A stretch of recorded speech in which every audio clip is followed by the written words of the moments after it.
Hello and welcome to filler form. I am Aleem Akhtar, sociology teacher at filler form.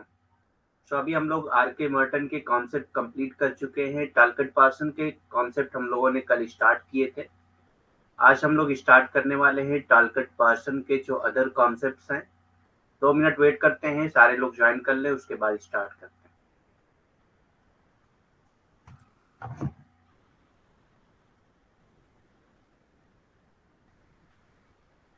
Maidano Katra integrated this Maidano convert Bali Vietnam.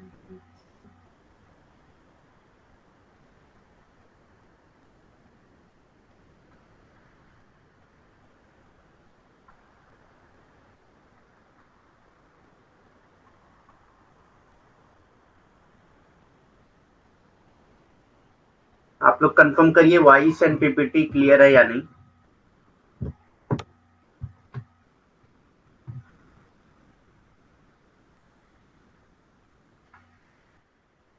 Confirm that voice and PPT clear और not.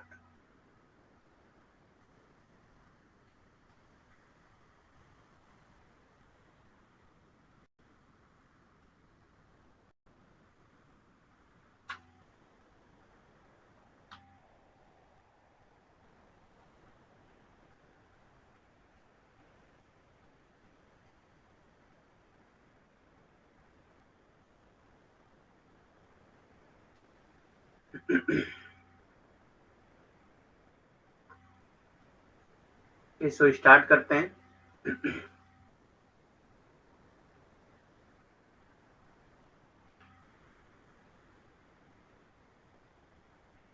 तो आपके friends and relative में जो भी अभी तक filler form नहीं join किए हैं, उनको आप ये ऑफर बता सकते हैं कि अगर मेरा रेफरल कोड यूज करते हैं अलीम10, तो एक्स्ट्रा 10% का डिस्काउंट मिल जाएगा। और ये रेफरल कोड सारे कोर्सेज पे अप्लाई होता है। फिलर फॉर्म के सारे कोर्सेज पे ये रेफरल कोड अप्लाई होता है। और हमारी क्लासेस डेली 3 PM पे होती हैं। इन केस अगर 3 PM पे क्लासेस नहीं हो पाएंगी तो 8 PM पे क्लास होगी। यही दो टाइम है हमारा। लेकिन 3 PM पे डेली क्लासेस होंगी। अगर इन केस नहीं हो पाती हैं तभी 8 PM पे क्लास होगी। ठीक। तो टालकट पार्सन के कल हम लोगों ने सोशलाइजेशन का कॉन्सेप्ट किया है, जिसमें हम लोगों ने प्राइमरी सोशलाइजेशन और सेकेंडरी सोशलाइजेशन के बारे में पढ़ा और इंस्टीट्यूशनलाइजेशन के बारे में पढ़ा। हम लोगों ने एजील मॉडल पढ़ा है कल। एजील का पूरा फुल फॉर्म है adaptation, goal attainment, integration and latency. ठीक, तो आगे कॉन्सेप्ट स्टार्ट करने वाले हम लोग। तो सबसे पहला कॉन्सेप्ट आता है इक्विलिब्रियम। इक्विलिब्रियम यानी कि संतुलन। तो ये भी कॉन्सेप्ट है टालकट पार्सन का। Talcott Parson postulated that all social systems tend to approximate a state of equilibrium। यानी कि जितने भी सोशल सिस्टम हैं वो इक्विलिब्रियम स्टेट को मेंटेन करने की कोशिश करते हैं। To approximate a state of equilibrium यानी कि बनाने की कोशिश करते हैं, इक्विलिब्रियम तक लाने की कोशिश करते हैं। ठीक। Talcott Parson postulated that all social systems tend to approximate a state of equilibrium, although no concrete system will actually reach a perfectly equilibrated state। यानी कि सारे सोशल सिस्टम कोशिश तो करते हैं कि इक्विलिब्रियम का स्टेट पा सकें, लेकिन कोई भी जो है कोई भी सोशल सिस्टम परफेक्टली इक्विलिब्रेटेड स्टेट में नहीं पहुंच पाता है। कोई भी सोशल सिस्टम परफेक्टली इक्विलिब्रेटेड स्टेट तक नहीं पहुंच पाता है। ये टालकट पार्सन का कहना है। सारे सोशल सिस्टम कोशिश तो करते हैं कि वो इक्विलिब्रियम स्टेट तक पहुंच जाए, लेकिन ऐसा होता नहीं है। ठीक। Talcott Parson postulated that all social systems tend to approximate a state of equilibrium, although no concrete system will actually reach a perfectly equilibrated state। ठीक। टालकट पार्सन ने माना है कि सभी सामाजिक प्रणालियां संतुलन की स्थिति का अनुमान लगाती हैं। यानी कि सभी सामाजिक प्रणालियां जो है वो संतुलन की स्थिति बनाए रखने की कोशिश करती हैं, उसका अनुमान लगाती हैं। ठीक। तो यही टालगट पार्सन का कहना है संतुलन में कि जितनी भी सामाजिक प्रणालियां होती है वो हमेशा संतुलन की स्थिति का अनुमान लगाती हैं और वहां तक पहुंचने की कोशिश करती रहती हैं। हालांकि कोई भी ठोस व्यवस्था वास्तव में पूरी तरह से संतुलित स्थिति तक नहीं पहुंच पाती है, लेकिन कोई भी संस्था, जो भी कोई भी सामाजिक प्रणाली है, कोई भी संस्था है, वो कभी भी जो सामाजिक जो संतुलन की स्थिति है, पूरी तरीके से जो संतुलन की स्थिति है वहां तक नहीं पहुंच पाते हैं। यानी कि कोई भी सोशल सिस्टम कभी भी एक परफेक्ट इक्विलिब्रेटेड स्टेट तक नहीं पहुंचता है। कोई भी सामाजिक प्रणाली कभी भी एक संतुलित स्थिति तक नहीं पहुंच पाता है। ठीक, ये है पूरा कॉन्सेप्ट इक्विलिब्रियम का, यानी कि संतुलन का। Language as revolutionary and universal. Talcott Parson ने कहा है कि लैंग्वेज क्या है, रिवोल्यूशनरी है एंड यूनिवर्सल है। तो ये कई बार एग्जाम में पूछा गया है कि who said that language is revolutionary and universal. तो ये टालकट पार्सन ने कहा है। क्रांतिकारी और सार्वभौमिक के रूप में भाषा, यानी कि भाषा को उन्होंने क्या कहा है कि ये क्रांतिकारी है और सार्वभौमिक है। भाषा क्या है, क्रांतिकारी है और सार्वभौमिक है। कई बार एग्जाम में पूछा गया है कि किसने कहा है कि भाषा सार्वभौमिक है और क्रांतिकारी है। तो ये टालकट पार्सन ने कहा था। Language as revolutionary and universal. He was structural functionalist. Talcott Parson क्या थे, स्ट्रक्चरल फंक्शनलिस्ट थे। तो ये याद रखना है आपको कि टालकट पार्सन क्या थे, स्ट्रक्चरल फंक्शनलिस्ट थे। वो संरचनात्मक प्रकार्यवादी थे। टालकट पार्सन जो है संरचनात्मक प्रकार्यवादी थे, यानी कि स्ट्रक्चरल फंक्शनलिस्ट थे। तो language as revolutionary and universal, he was structural functionalist. क्रांतिकारी और सार्वभौमिक रूप में भाषा, वो संरचनात्मक प्रकार्यवादी थे। Isolated nuclear family. Isolated nuclear family के बारे में बात करते हैं टालकट पार्सन। इससे रिलेटेड कई बार एग्जाम में क्वेश्चन पूछा गया। पृथक परमाणु परिवार क्या होता है, इसके बारे में हम लोग बात करेंगे। ये इसकी बात किया है Talcott Parson. Talcott Parson in his the structure of family, एक बुक है द स्ट्रक्चर ऑफ फैमिली जो 1959 में पब्लिश हुई थी। द स्ट्रक्चर ऑफ फैमिली जो बुक है वो 1959 में पब्लिश हुई थी। इसका नाम है द स्ट्रक्चर ऑफ फैमिली। इसी में उन्होंने न्यूक्लियर फैमिली की, आइसोलेटेड न्यूक्लियर फैमिली की बात किया है। I study of American families, और ये कहाँ की स्टडी थी, एक अमेरिकन फैमिलीज की स्टडी थी। ठीक, अमेरिकन फैमिलीज की, अमेरिकन आर्मी की स्टडी किसने किया है, आर.के. बर्टन ने किया है। अमेरिकन फैमिलीज की स्टडी किसने किया है, टालकट पार्सन ने किया है। ठीक, द स्ट्रक्चर ऑफ फैमिली 1959, इसमें अमेरिकन फैमिलीज की स्टडी किया है टालकट पार्सन ने। wrote that isolated nuclear family is family of modern industrial society, यानी कि जो family of modern industrial society है उसी को उन्होंने आइसोलेटेड न्यूक्लियर फैमिली कहा। जो इंडस्ट्रियल सोसाइटी में जो फैमिली पाई जाती हैं वो आइसोलेटेड न्यूक्लियर फैमिली है। यानी कि आप ये कह सकते हैं कि अगर आपसे पूछा जाए कि आइसोलेटेड न्यूक्लियर फैमिली किस सोसाइटी में पाई जाती है, तो मॉडर्न इंडस्ट्रियल सोसाइटी में पाई जाती है। So Talcott Parson in his The Structure of Family 1959, a study of American families, wrote that isolated nuclear family is family of modern industrial societies. पृथक परमाणु परिवार के बारे में क्या बात करते हैं टालकट पार्सन। टालकट पार्सन ने अपनी the structure of family 1959, I study of American families, यानी कि अमेरिकी परिवार का अध्ययन किया था इन्होंने एक बुक में द स्ट्रक्चर ऑफ फैमिली जो 1959 में प्रकाशित हुई थी। ठीक, और इसी में उन्होंने लिखा है कि पृथक एकल परिवार जो होता है, या पृथक ये परमाणु नहीं होगा, एकल होगा। ठीक है, पृथक एकल परिवार जो होता है वो आधुनिक औद्योगिक समाजों का परिवार है। यानी कि जो पृथक एकल परिवार है वो किस समाज का परिवार है, वो आधुनिक औद्योगिक समाज का परिवार है। और ये उसको दूसरे भाषा में आप ये कह सकते हैं कि आधुनिक औद्योगिक समाज में ही पृथक एकल परिवार पाया जाता है। ठीक, क्योंकि यहाँ पे देखिए जो भी इंडस्ट्रियल वर्कर होते हैं वो माइग्रेट करके जाते हैं रूरल एरियाज से जो औद्योगिक क्षेत्रों में काम करने वाले होते हैं वो रूरल एरियाज के यानी कि गांव देहात से मूव करके यानी कि माइग्रेट करके शहरों में जाते हैं, तो वहाँ पे अपनी फैमिली के साथ वहाँ पे शिफ्ट होते हैं। तो वो वहाँ पे क्या होता है, पूरी फैमिली तो ले नहीं जाते हैं, वो अपनी बीवी बच्चे जो भी होते हैं उन्हीं के साथ ले जाते हैं। तो यहाँ पे क्या हो जाता है, आइसोलेटेड न्यूक्लियर फैमिली, इसी को कहा जाता है आइसोलेटेड न्यूक्लियर फैमिली।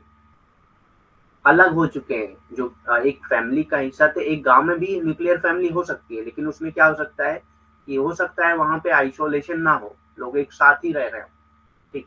सो इसी को कहा जाता है आइसोलेटेड न्यूक्लियर फैमिली या पृथक एकल परिवार। इट इज स्ट्रक्चरली आइसोलेटेड, ये स्ट्रक्चरली आइसोलेटेड होते हैं, यानी कि ये हमेशा आइसोलेटेड होते हैं, as it doesn't form a part of wider system of kinship relationship. ठीक। ठीक। तो ये जो है एक wider system of kinship relationship का पार्ट नहीं बन पाते हैं, इसीलिए इसको कहा जाता है कि ये स्ट्रक्चरली आइसोलेटेड होते हैं। ठीक। ये संरचनात्मक रूप से अलग थलग होते हैं, ठीक, क्योंकि ये रिश्तेदारी संबंधों की व्यापक व्यवस्था का हिस्सा नहीं होते। ठीक। तो रिश्तेदारी संबंध की जो व्यापक हिस्से होते हैं उसका ये पार्ट नहीं होते हैं, उस जो व्यापक व्यवस्था होती है उसके ये हिस्से नहीं होते हैं, इसीलिए इनको कहा जाता है कि ये संरचनात्मक तरीके से अलग थलग होते हैं। ठीक। न्यूक्लियर फैमिली के बारे में टालकिन पार्सन्स ने क्या कहा है, nuclear family as a fit to industrial society. ये कहते हैं कि इंडस्ट्रियल सोसाइटी के लिए न्यूक्लियर फैमिली ही फिट मानी जाती है। ठीक। न्यूक्लियर फैमिली को फिट माना है इंडस्ट्रियल सोसाइटी के लिए। ठीक। एकल परिवार को औद्योगिक समाज के लिए उपयुक्त कहा है, यानी कि एकल परिवार जो है वो औद्योगिक समाज के लिए उपयुक्त है, ये टालकट पार्सन्स का कहना है। ठीक। नेक्स्ट कॉन्सेप्ट आता है होम्योस्टैसिस। होम्योस्टैसिस ये क्या होता है होम्योस्टैसिस? ये डायरेक्ट आपको कॉन्सेप्ट पूछा जाता है कि होम्योस्टैसिस का कॉन्सेप्ट किसने दिया था, तो टालकट पार्सन ने दिया था। ठीक। अभी तक डीप में क्वेश्चन नहीं पूछा गया कि होम्योस्टैसिस क्या होता है। तो होम्योस्टैसिस जो है ये कॉन्सेप्ट टालकट पार्सन ने दिया है इन द सोशल सिस्टम 1951।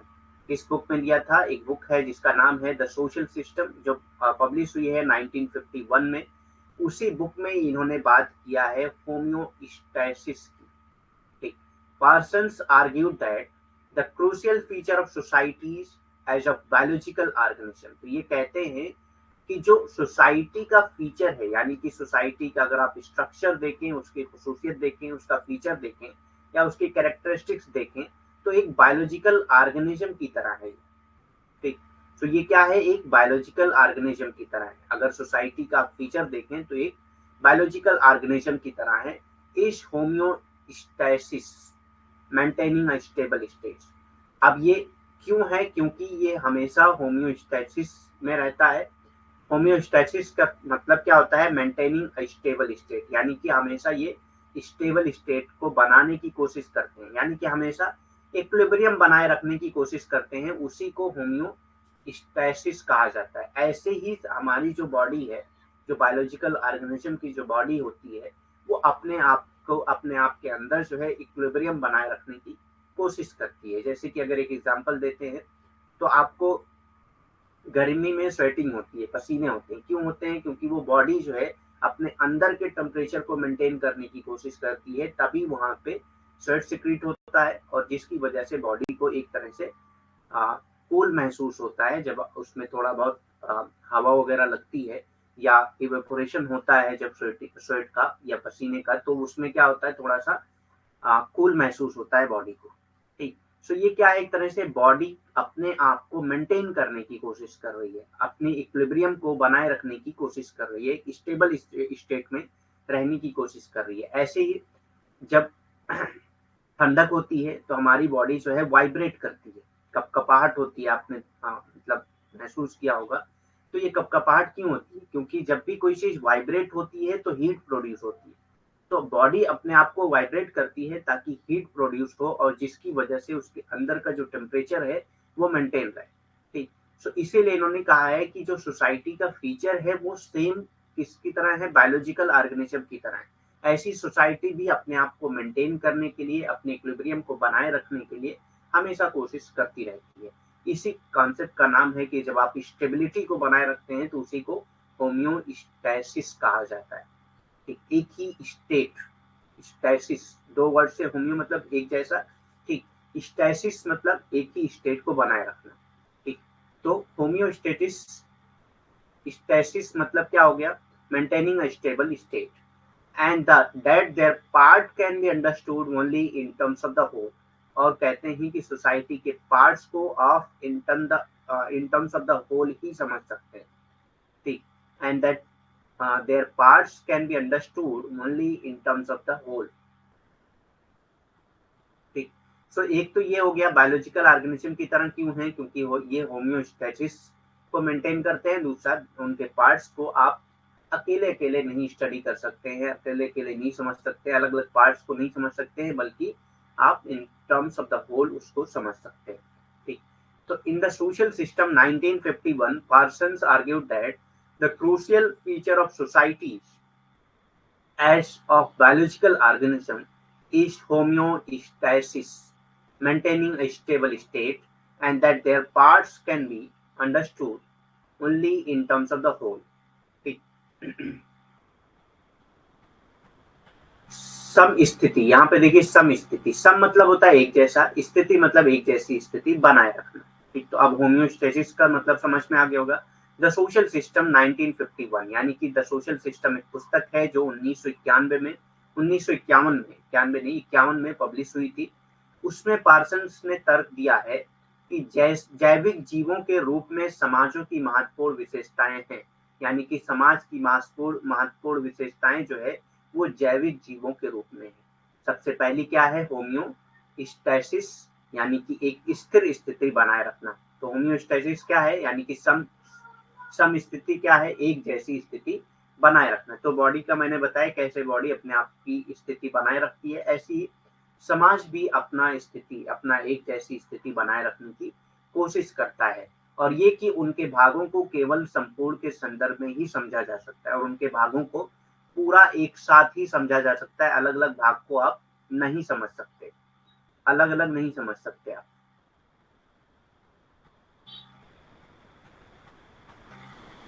ठीक, अलग अलग नहीं समझ सकते। द सोशल सिस्टम 1951 में पार्सन्स ने तर्क दिया है कि जैविक जीवों के रूप में समाजों की महत्वपूर्ण विशेषता सम स्थिति है, एक स्थिर स्थिति को बनाए रखना है, और ये कि उनके भागों को केवल संपूर्ण के संदर्भ में ही समझा जा सकता है, ठीक। तो ये होम्योस्टैटिस का कॉन्सेप्ट समझ में आ गया आपको क्या होता है। Parson began his career as a biologist and later became interested in economics and sociology। तो सबसे पहले पार्सन अपना करियर जो शुरू करते हैं वो एज अ बायोलॉजिस्ट शुरू करते हैं, एक बायोलॉजिस्ट थे, ठीक, एक बायोलॉजिस्ट थे, ठीक।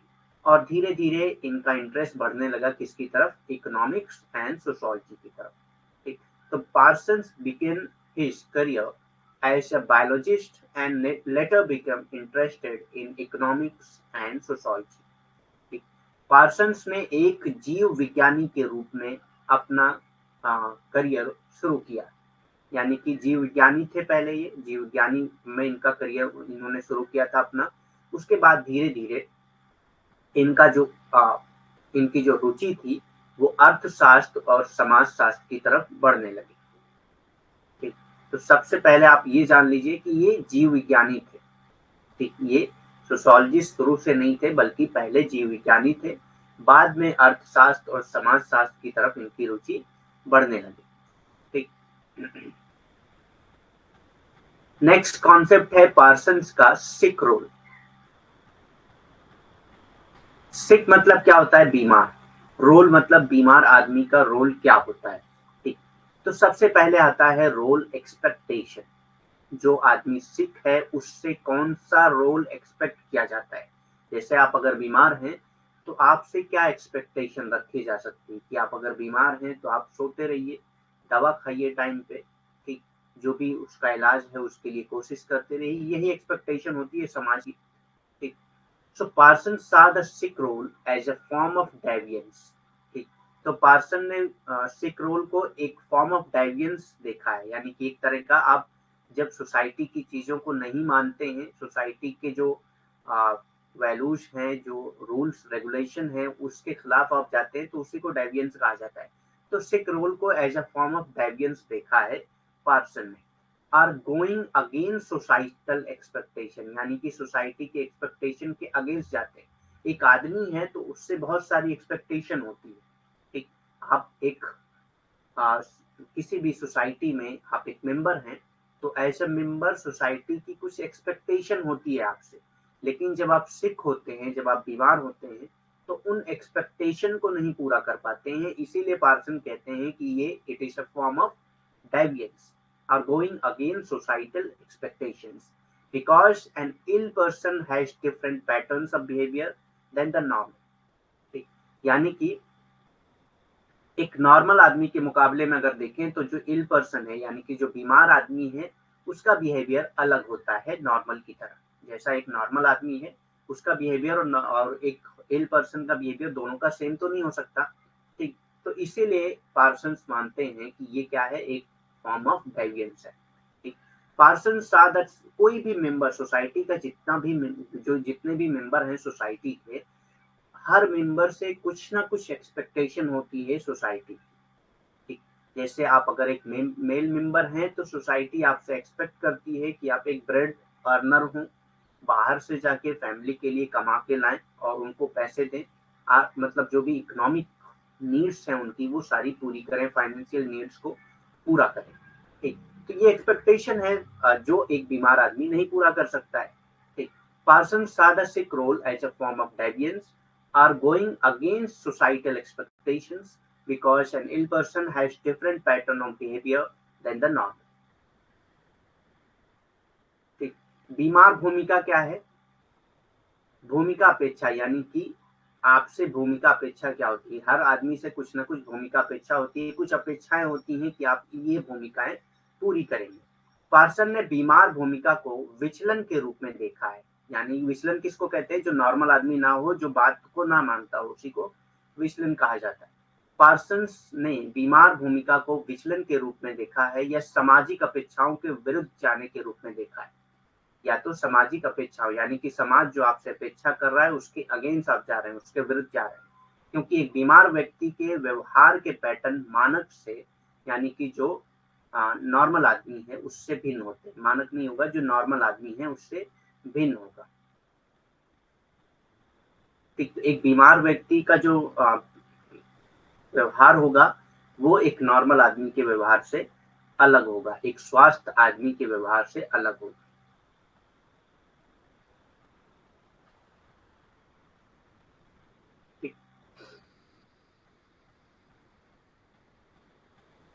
He argued that people are generally expected to be productive member of society। जो समाज, जो सोसाइटी होता है, वो सोसाइटी में जो लोग होते हैं, वो हर मेंबर से ये एक्सपेक्ट करते हैं कि वो सोसाइटी का प्रोडक्टिव मेंबर हो, यानी कि कुछ ना कुछ काम कर रहा हो सोसाइटी के लिए। ठीक। एक प्रोडक्टिव मेंबर होना चाहिए सोसाइटी का, ये हमेशा लोग एक्सपेक्ट करते हैं। He argued that people are generally expected to be productive member of society।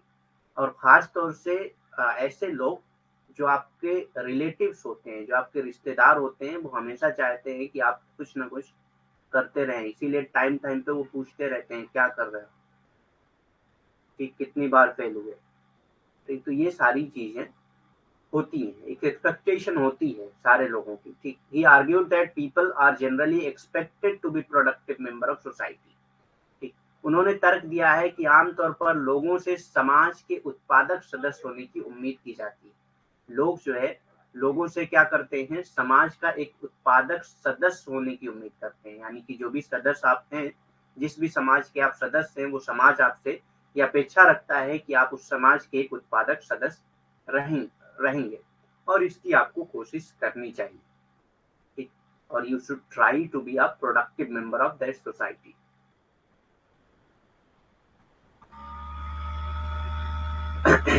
Sick role के राइट्स क्या होते हैं, यानी कि एक बीमार आदमी का राइट्स क्या होता है, बीमार भूमिका अधिकार क्या होता है। तो ये पर्सन ने बताया कि एक आदमी जब बीमार पड़ता है तो उसके बहुत सारे राइट्स मिल जाते हैं, उसको बहुत सारी छूट मिल जाती है, बहुत सारे अधिकार मिल जाते हैं उसको। The right to be taken care of by another person, यानी कि कोई ना कोई आपकी टेक केयर करने वाला रहेगा, यानी कि आप जब बीमार हैं तो आपका ये राइट है कि कोई ना कोई आपका टेक केयर करे। The right to be taken care of by another person, किसी अन्य व्यक्ति द्वारा देखभाल किए जाने का अधिकार ये आपके पास होता है जब आप बीमार होते हैं। ठीक, तो कोई दूसरा आदमी आपकी देखभाल करता है, किसी अन्य व्यक्ति द्वारा देखभाल किए जाने का अधिकार ये आपके पास होता है। ठीक, दूसरा, the right to be excuse from usual societal duties and obligation, ये क्वेश्चन आ चुका है एक बार एग्जाम में।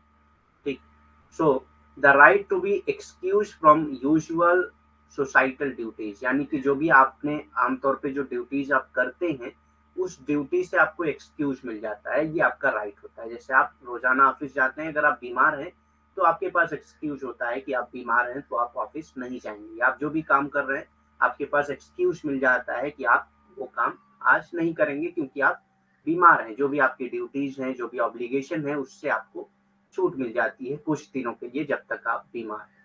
ठीक, सामान्य सामाजिक कर्तव्यों और दायित्वों से छूट पाने का अधिकार होता है, यानी कि जो भी आप सामाजिक कर्तव्य कर रहे हैं या दायित्व आपके पास हैं, वो सारे कर्तव्य और दायित्वों से आपको छूट मिल जाती है कुछ दिनों तक जब तक आप बीमार हैं। ये भी बीमार आदमी का एक अधिकार होता है। ठीक, the right to avoid blame for being sick और इल, ठीक, तो लोग आपको ब्लेम नहीं कर सकते, ये भी आपका राइट होता है कि अगर आप बीमार हैं तो आपको कोई ब्लेम नहीं कर सकता कि आप खुद से बीमार हुए हैं या खुद कुछ नहीं करना चाहते इसलिए आप बीमार बन के बैठे हुए हैं। ठीक, सो ये राइट होता है, right to avoid blame for being sick और इल। ठीक, आपको ये कोई ब्लेम नहीं करेगा कि आप बीमार हैं तो क्यों हैं। ठीक, बीमार या बीमार होने के आरोप से बचने का अधिकार है आपके पास, यानी कि आपको कोई ये नहीं कह सकता कि जानबूझ के बीमार हुए हैं या मतलब खुद बीमार हुए हैं काम न करने के लिए। ठीक, तो आप बीमार हैं तो आपको कोई भी आपके ऊपर आरोप नहीं लगा सकता कि आप क्यों बीमार हैं। ठीक, the right to seek a medical provider and obtain appropriate treatment, ठीक, ये भी आपके पास राइट होता है कि आपको एक मेडिकल प्रोवाइडर मिलेगा जो आपको मेडिकल सर्विसेज प्रोवाइड करेगा एंड ऑब्टेन एप्रोप्रिएट ट्रीटमेंट, और एक एप्रोप्रिएट ट्रीटमेंट लेने का अधिकार आपके पास होता है। एक चिकित्सा प्रदान की तलाश करने और उचित उपचार प्राप्त करने का अधिकार आपके पास होता है। तो आप अगर बीमार हैं तो आपके पास अधिकार है कि आप किसी न किसी चिकित्सक के पास जाकर अपना सही ढंग से इलाज कराएं। ठीक,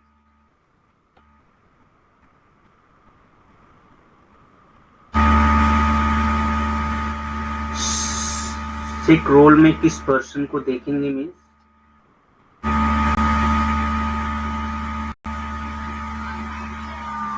क्वेश्चन आपका समझ में नहीं आया, थोड़ा क्लियर करिए। सिक रोल कहते हैं जो बीमार, सिक मतलब होता है बीमार, सिक रोल मतलब जो बीमार आदमी है उसका क्या रोल होगा।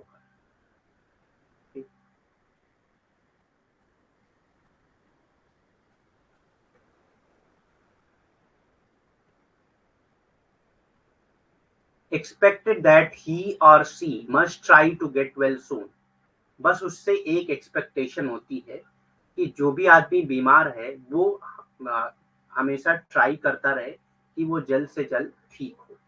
ठीक, ये एक्सपेक्टेशन उस सिक आदमी से होती है, उस बीमार आदमी से इतनी एक्सपेक्टेशन होती है सोसाइटी की, लोगों की, कि वो जल्द से जल्द ट्राई करे कि जल्द से जल्द ठीक हो। ठीक, एक्सपेक्टेड दैट ही और she must try to get well soon, उम्मीद करें कि उसे जल्द से जल्द ठीक होने की कोशिश करनी चाहिए। ठीक, सो हमेशा समाज उससे ये उम्मीद करता है कि वो कोशिश करे कि जल्द से जल्द वो ठीक हो जाए। सिक रोल का एक एग्जांपल मीन्स जैसे आपको अगर फीवर हो गया मान लेते हैं, ठीक, मुझे समझ में नहीं आ रहा आप क्वेश्चन क्या कर रहे हैं लेकिन मैं बता दे रहा हूँ, हो सकता है यही क्वेश्चन हो आपका। सपोज करिए आपका फीवर हो गया, आपको बुखार हो गया आपको, तो आप अब बीमार पड़ गए। अब आपको कोई नहीं कहेगा कि उठ के पढ़ लीजिए, ठीक, या क्लास चले जाइए, या आपको ट्यूशन जाना चाहिए, लाइब्रेरी जाना चाहिए, ये सारी चीज़ें आपसे कोई नहीं कहेगा। तो ये सारी आपकी ऑब्लिगेशंस हैं, आपकी ड्यूटीज़ हैं, अगर आप ठीक हैं, तो ये सारी चीज़ें आपको करना पड़ेगा। नहीं करेंगे, तो लोग आपसे पूछेंगे कि आप ये काम क्यों नहीं कर रहे? लेकिन इसका एक्सक्यूज़ आपको डायरेक्ट मिल जाता है, जब आपको फ़ीवर हो गया, तो लोग आपसे ये कहना छोड़ देंगे, क्योंकि लोगों को पता है कि आप बीमार हैं, आप सिक हैं, ठीक।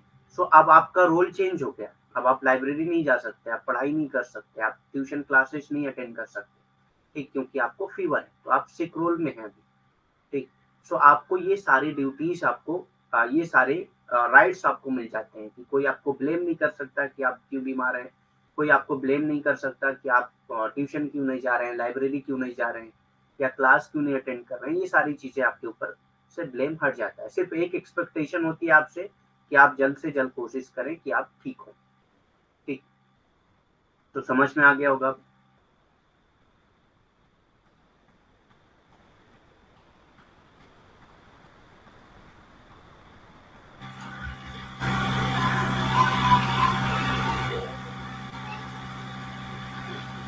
ठीक है, नेक्स्ट कॉन्सेप्ट आता है सोशल एक्शन। सोशल एक्शन के वजह से ही टालकिट पार्सन को जाना जाता है।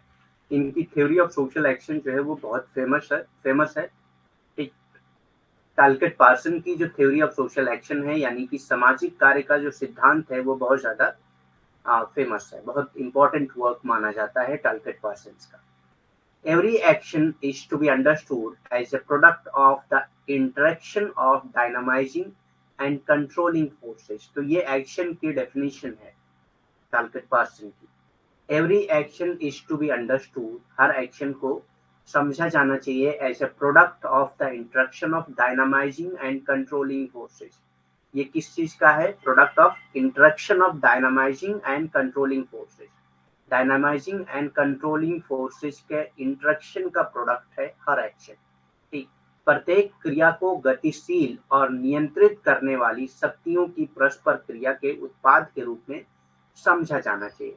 यानी कि क्रिया को, आपको प्रत्येक क्रिया को गतिशील और नियंत्रित करने वाली, यानी कि जो गतिशीलता देने वाली चीजें हैं, यानी कि डायनामाइजिंग चीजें जो है, डायनामाइजिंग कहते हैं जो गति देती हो, किसी चीज को आगे बढ़ाती है, ठीक। और कंट्रोलिंग फोर्सेस, और जो गलत चीजें हैं उससे रोकने, कंट्रोल करने की जो फोर्सेस होते हैं, इन दोनों फोर्सेस के बीच के इंटरेक्शन से सोशल एक्शन होता है, ठीक। प्रत्येक क्रिया को गतिशील और नियंत्रित करने वाली शक्तियों की परस्पर क्रिया के उत्पाद के रूप में समझा जाना चाहिए, ठीक। Actor, objective social circumstances, normative orientation, and energy are the five components of social action defined by Talcott Parsons. तो ये आपको याद रखना है, टालकिट पार्सन ने 5 कंपोनेंट ऑफ सोशल एक्शन बताए हैं। वो 5 कंपोनेंट ऑफ सोशल एक्शन कौन कौन से हैं? एक्टर, यानी कि जो एक्शन कर रहा है, subjective, social circumstances, normative orientation and energy. ये 5 कंपोनेंट हैं सोशल एक्शन के अकॉर्डिंग टू टालकिट पार्सन। ये एग्जाम में पूछा जा चुका है कि टालकिट पार्सन के अकॉर्डिंग सोशल एक्शन के 5 कंपोनेंट कौन कौन से हैं? तो एक्टर, ऑब्जेक्टिव, ठीक, actor, objective, social circumstances, normative orientation and energy, ठीक। टालकिट पार्सन द्वारा परिभाषित सामाजिक क्रिया के 5 घटक हैं, ठीक। तो टालकिट पार्सन ने कहा है कि जो भी सामाजिक क्रिया होती है उसके 5 घटक होते हैं। तो ये एग्जाम में पूछा जा चुका है कि टालकिट पार्सन की सामाजिक क्रिया के 5 घटक कौन कौन से हैं। तो सबसे पहले आता है अभिनेता, दूसरा आता है उद्देश्य, तीसरा आता है सामाजिक परिस्थिति, और चौथा आता है मानक, ठीक, मानक अभिविन्यास, और पांचवा आता है ऊर्जा, ठीक। तो ये 5 घटक आपको याद होने चाहिए: अभिनेता, उद्देश्य, सामाजिक परिस्थिति, मानक अभिविन्यास और ऊर्जा। ये 5 घटक, यानी कि 5 कंपोनेंट ऑफ सोशल एक्शन आपको याद रखना है: actor, objective, social circumstances, normative orientation and energy, ठीक। 4 एक्शन सिस्टम। 4 एक्शन सिस्टम कौन कौन से हैं टालकेट पार्सन के अकॉर्डिंग? तो एक्शन के 5 कंपोनेंट हमने देख लिए। अब 4 एक्शन सिस्टम कौन कौन से हैं वो देखना है। 4 क्रिया प्रणालियां कौन कौन सी हैं? तो सोशल सिस्टम, सबसे पहले आता है सोशल सिस्टम, फिर आता है कल्चरल सिस्टम, फिर आता है पर्सनालिटी सिस्टम, और चौथा है बिहेवियरल ऑर्गेनाइजेशन। ठीक, तो ये 4 एक्शन सिस्टम आपको याद रखने। तो ये भी एग्जाम में पूछा जा चुका है, पूछते हैं ये कि 4 एक्शन सिस्टम क्या है अकॉर्डिंग टू टालकेट पार्सन। तो पहला है सोशल सिस्टम, दूसरा है कल्चरल सिस्टम, और तीसरा है पर्सनालिटी सिस्टम, और चौथा है बिहेवियरल ऑर्गेनाइजेशन।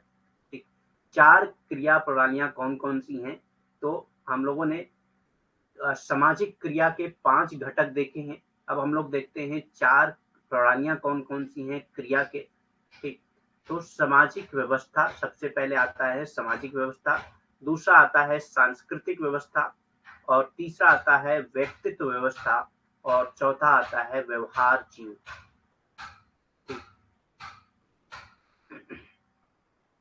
तो ये 4 प्रणालियां आपको याद होनी चाहिए।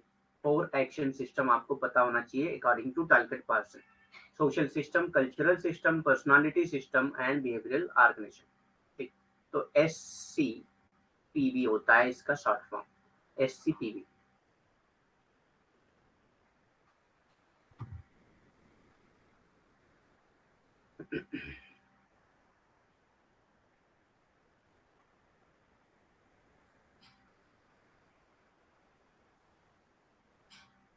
Three type of action. अब देखते हैं 3 टाइप्स ऑफ एक्शन कौन कौन से बताए हैं टालकेट पार्सन ने। 3 प्रकार के कार्य बताए हैं टालकेट पार्सन ने, वो कौन कौन से हैं? तो सबसे पहले आता है इंस्ट्रूमेंटल एक्शन। सबसे पहले आता है इंस्ट्रूमेंटल एक्शन, यानी कि वाक्य क्रिया। इंस्ट्रूमेंटल एक्शन वाक्य क्रिया। इन this type of action the evaluative component is the most dominating. यानी कि यहाँ पे जो इवेल्युएटिव कंपोनेंट होता है वो सबसे ज्यादा डोमिनेटिंग होता है। पहले आप इवेल्युएट करते हैं किसी चीज को, ठीक, कि ये एक्शन मैं कर रहा हूं तो उसका रिजल्ट क्या होगा, फिर उसी इवेल्युएशन के जरिए आप वो एक्शन करते हैं। इसी को इंस्ट्रूमेंटल एक्शन कहा जाता है। तो इंस्ट्रूमेंटल एक्शन में इवेल्युएटिव कंपोनेंट ज्यादा डोमिनेटिंग होता है। Both means and end are logically decided. यहाँ पे दोनों चीजें लॉजिकली डिसाइड की जाती हैं। मीन्स यानी कि तरीके क्या होंगे और उसका एंड क्या होगा, उसका गोल क्या होगा, दोनों चीजें डिसाइड की जाती हैं लॉजिकली, तभी इसको इंस्ट्रूमेंटल एक्शन कहा जाता है। तो इंस्ट्रूमेंटल एक्शन में 2 चीजें आपको याद रखना है कि यहाँ पे इवेल्युएटिव कंपोनेंट सबसे ज्यादा डोमिनेटिंग होता है, यानी आप इवेल्युएट करते हैं कि जो आप चाह रहे हैं वो आपको मिलेगा कि नहीं, और उसके तरीके कैसे होंगे। ठीक, तो ये चीजें इवेल्युएटिव कंपोनेंट जो है वो ज्यादा डोमिनेटिंग होता है। और यहाँ पे मीन्स और एंड, यानी कि जो तरीके हैं, जिस तरीके से आप वो एक्शन करेंगे और उसका रिजल्ट क्या होगा, ये दोनों चीजें लॉजिकली डिसाइड की जाती हैं, तभी इसको इंस्ट्रूमेंटल एक्शन कहा जाता है। वाक् क्रिया क्या है? इस प्रकार की कार्रवाई में मूल्यांकन घटक सबसे अधिक प्रभावशाली होता है। यहाँ पे आप मूल्यांकन बहुत अच्छे तरीके से करते हैं, इसीलिए कहा जाता है कि वाक् क्रिया में जो मूल्यांकन घटक होता है वो सबसे ज्यादा प्रभावशाली होता है। आप इसमें मूल्यांकन पहले करते हैं कि मतलब जो भी आप एक्शन करने जा रहे हैं उसका क्या मतलब, उसका रिजल्ट क्या होगा, उसका उसका प्रभाव क्या होगा, ये सारी चीजें आप देखते हैं। इसीलिए कहा जाता है कि इसमें मूल्यांकन घटक सबसे अधिक प्रभावशाली होता है। ठीक, साधन और साध्य दोनों तार्किक रूप से तय किए जाते हैं। तो यहाँ पे साधन और साध्य यानी कि लक्ष्य दोनों जो है तार्किक रूप से तय किए जाते हैं, तभी इसको वाग्य क्रिया कहा जाता है। तो जहाँ पे साधन और साध्य यानी कि साधन और लक्ष्य दोनों तार्किक रूप से तय किए जाते हैं, उसी को वाग्य क्रिया कहा जाता है। और जहाँ पे मूल्यांकन घटक सबसे ज्यादा प्रभावशाली होता। ठीक, नेक्स्ट आता है एक्सप्रेसिव एक्शन। नेक्स्ट है एक्सप्रेसिव एक्शन। ठीक, अभिव्यंजक क्रिया। एक्सप्रेसिव एक्शन यानी कि अभिव्यंजक क्रिया। अब ये क्या होता है? In this type of action the appreciative component is dominate. यहाँ पे एप्रिसिएटिव, यहाँ पे आपको एप्रिसिएशन मिलता है, जहाँ पे आपको वाहवाही मिलती है, वही ज्यादा आप वो एक्शन ज्यादा करते हैं। ठीक, तो एक्सप्रेसिव एक्शन में क्या है, एप्रिसिएटिव कंपोनेंट वो ज्यादा डोमिनेंट होता है, ठीक, एप्रिसिएटिव कंपोनेंट ज्यादा डोमिनेंट होता है। In this type of action the appreciative component is dominant. तो इंस्ट्रूमेंटल में इवैल्यूएटिव कंपोनेंट डोमिनेंट था और एक्सप्रेसिव एक्शन में एप्रिसिएटिव कंपोनेंट ज्यादा डोमिनेंट होता है। अभिव्यंजक क्रिया में, इस प्रकार की क्रिया में प्रशंसात्मक घटक प्रमुख होता है, यानी कि प्रशंसात्मक जहां पे आपको प्रशंसा ज्यादा मिलती है, ठीक। तो हम लोग इंस्ट्रूमेंटल एक्शन की बात करें अगर, यानी कि जो वाक्य क्रिया है उसमें मूल्यांकन घटक सबसे ज्यादा प्रमुख होता है, लेकिन अभिव्यंजक क्रिया में प्रशंसात्मक घटक सबसे ज्यादा प्रमुख होता है। इसमें दो चीजें होती हैं। देखो इंस्ट्रूमेंटल एक्शन में क्या है कि यहाँ पे इवेल्युएशन आप ज्यादा करते हैं, ठीक, कि आपका जो मीन है और एंड है, दोनों जो हम मीन चूज कर रहे हैं क्या उससे आपको एंड मिल जाएगा, और ये एंड पाने के लिए क्या आप यही मीन से पहुंच सकते हैं या नहीं पहुंच सकते। तो यहाँ पे इवेल्युएशन आप बहुत ज्यादा करते हैं, इसीलिए इसको इंस्ट्रूमेंटल एक्शन कहा गया। तो इंस्ट्रूमेंटल एक्शन में दो चीजें आपको याद रखनी है, एक तो इवेल्युएटिव कंपोनेंट यहाँ पे ज्यादा डोमिनेटिंग होता है, और दूसरा क्या है, यहाँ पे मीन और एंड जो है उसको लॉजिकली डिसाइड किया जाता है। यहाँ पे मीन और एंड जो है उसको लॉजिकली डिसाइड किया जाता है, ठीक। So in this type of action the evaluative component is the most dominating. यहाँ पे इवेल्युएटिव कंपोनेंट जो है वो ज्यादा डोमिनेटिंग होता है, ठीक, और मीन और एंड दोनों जो है लॉजिकली यहाँ पे डिसाइड किए जाते हैं।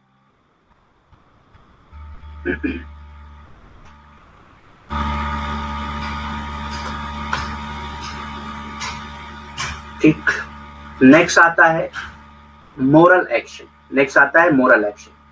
अब ये मोरल एक्शन क्या होता है, यानी कि नैतिक क्रिया। मोरल एक्शन, नैतिक क्रिया, तो तीन टाइप के एक्शन की बात किया है टलकिट पर्सन ने। एक आता है इंस्ट्रूमेंटल एक्शन, दूसरा आता है एक्सप्रेसिव एक्शन, और तीसरा आता है मोरल एक्शन। और तीन प्रकार की सामाजिक क्रिया की बात किया है टलकिट पर्सन ने। तो पहला आता है इंस्ट्रूमेंटल एक्शन को वाक् क्रिया कहते हैं। उसके बाद दूसरा आता है प्रशंसात्मक, नहीं प्रशंसात्मक नहीं है ये, दूसरा क्या है, अभिव्यंजक क्रिया, ठीक, अभिव्यंजक क्रिया, और तीसरा है नैतिक क्रिया, ठीक। सो द मोरल एक्शन क्या है, the actor's own motivation is subordinate to the values of society, ठीक। सो एक्टर का जो अपना मोटिवेशन है वो क्या होता है, सोसाइटी के वैल्यूज से जुड़ा हुआ होता है, ठीक, सोसाइटी के वैल्यूज से जुड़ा होता है, ठीक। अभिनेता की अपनी प्रेरणा समाज के मूल्यों के अधीन होती है, यानी कि समाज के जो मूल्य होते हैं उसी के अधीन, समाज के मूल्यों के हिसाब से वो एक्शन करता है। ये मान लीजिए मोरल एक्शन समाज के मूल्यों के हिसाब से किया जाता है, ठीक। So actor's own motivation is subordinate to value of society. नैतिक क्रिया अभिनेता की अपनी प्रेरणा समाज के मूल्यों के अधीन होती है, ठीक। तो ये तीन तरह के एक्शन आपको याद रखना है। जनरली आपसे टाइप्स ऑफ एक्शन पूछा जाता है, बहुत डीप में क्वेश्चन नहीं पूछा जाता है, लेकिन डीप में मैंने बता दिया है कि अगर डीप में भी क्वेश्चन पूछा जाता है तो आप उसका आंसर कर पाए, ठीक। तो पैटर्न वेरिएबल हम लोग कल करेंगे, अब बाकी हम लोग देख लेते हैं क्या क्या हम लोगों ने किया है, उसके बाद क्वेश्चन आंसर सेशन स्टार्ट करेंगे।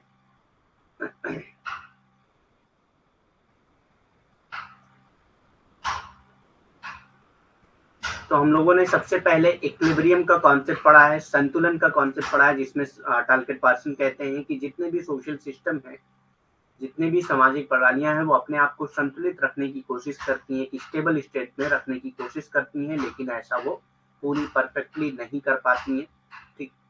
दूसरा है आइसोलेटेड न्यूक्लियर फैमिली की बात किया है टलकिट पर्सन ने कि ये मॉडर्न इंडस्ट्रियल सोसाइटी का पार्ट है, ठीक, मॉडर्न इंडस्ट्रियल सोसाइटी की फैमिली है ये आइसोलेटेड न्यूक्लियर फैमिली।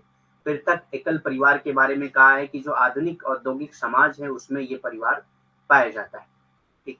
दूसरा है होम्योस्टैसिस का कॉन्सेप्ट हम लोगों ने पढ़ा है क्या होता है, ठीक। सम स्थिति का कॉन्सेप्ट जो है वो हम लोगों ने पढ़ा है, पार्सन ने क्या बताया इसके बारे में। और हम लोगों ने देखा है कि पार्सन पहले एक बायोलॉजिस्ट थे, उसके बाद धीरे धीरे इनका इंटरेस्ट इकोनॉमी और सोशोलॉजी में उभरा था, ठीक। सिक रोल के कॉन्सेप्ट हम लोगों ने पढ़े हैं कि सिक रोल क्या होता है, सिक रोल एक्सपेक्टेशन क्या होता है, और सिक रोल की भूमिका क्या होती है, बीमार भूमिका क्या होती है, भूमिका अपेक्षा क्या होती है, ये सारी चीजें हम लोगों ने देखा है। और सिक रोल राइट क्या होते हैं, यानी कि एक बीमार आदमी के राइट्स क्या क्या होते हैं, वो चीजें हम लोगों ने देखा है। बीमार भूमिका अधिकार क्या क्या होते हैं, वो चीजें हम लोगों ने देखा है। ठीक, उसके बाद सोशल एक्शन के जो थ्योरी है वो हम लोगों ने देखा है। तो सोशल एक्शन में सबसे पहले 5 कंपोनेंट हम लोगों ने देखे, पहले डेफिनेशन देखा है, परिभाषा देखा है, उसके बाद हम लोगों ने देखा है 5 कंपोनेंट कौन कौन से होते हैं, यानी कि 5 घटक कौन कौन से होते हैं सामाजिक क्रिया के। ठीक, तो कौन कौन से हैं, actor, objective, social circumstances, normative orientation and energy. ठीक, 5 घटक कौन से हैं, अभिनेता, उद्देश्य, सामाजिक परिस्थिति, मानक, अभिन्यास और ऊर्जा।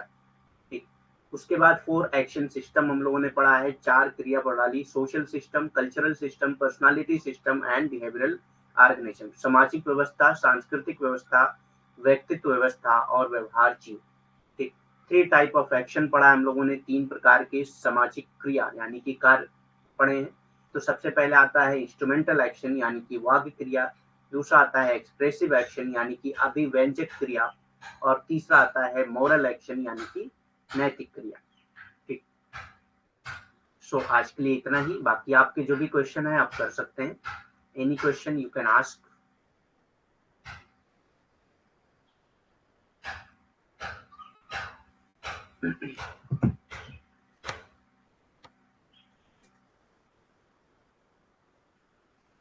एक मिनट।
कोई भी क्वेश्चन जो आप आज पढ़ाया गया हम लोग का, उससे पूछ सकते हैं आप।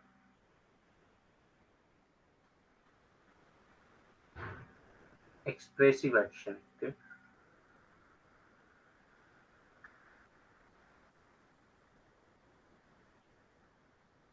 एक्सप्रेसिव एक्शन कहते हैं जहां पे एप्रिसिएशन कंपोनेंट जो है वो डोमिनेंट होता है। एप्रिसिएशन यानी कि जहां पे आपको एप्रिसिएशन मिलता है, शाबाशी मिलती है, तो आप वो काम ज्यादा करते हैं।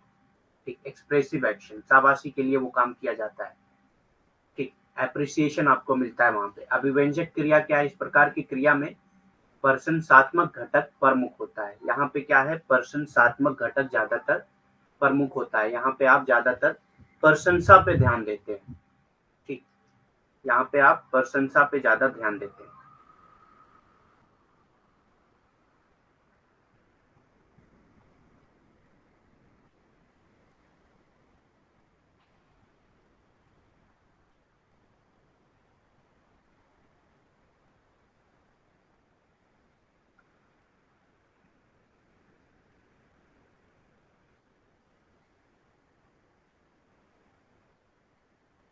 Any other question? नहीं, रिवार्ड पाने के लिए तो नहीं कह सकते इसको।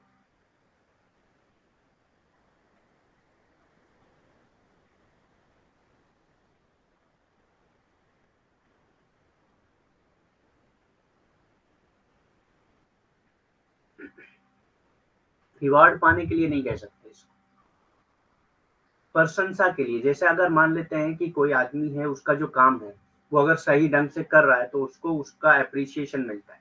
जैसे वाइफ है या मदर कह सकते हैं, वाइफ या मदर। ठीक, वो अपने बच्चों की टेक केयर कर रही है बहुत अच्छे तरीके से, तो यहाँ पे उसका क्या हो जाएगा, एक्सप्रेसिव एक्शन हो जाएगा। क्यों? क्योंकि इसकी वजह से उसको एप्रिसिएशन मिलेगा, ठीक, एप्रिसिएशन मिलेगा उसको। एग्जाम्पल यही है कि वाइफ या मदर जो होती हैं वो अपने घर का या अपने बच्चों की देख-रेख करती हैं एप्रिसिएशन के लिए, इनको कोई रिवार्ड थोड़ी मिलता है उसके बदले।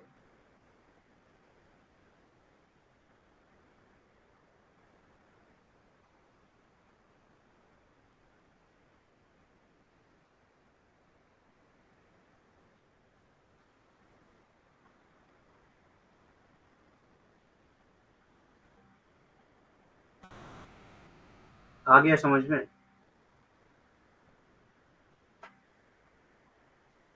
ठीक है, फिर लीव करते हैं। Thank you very much, have a nice day.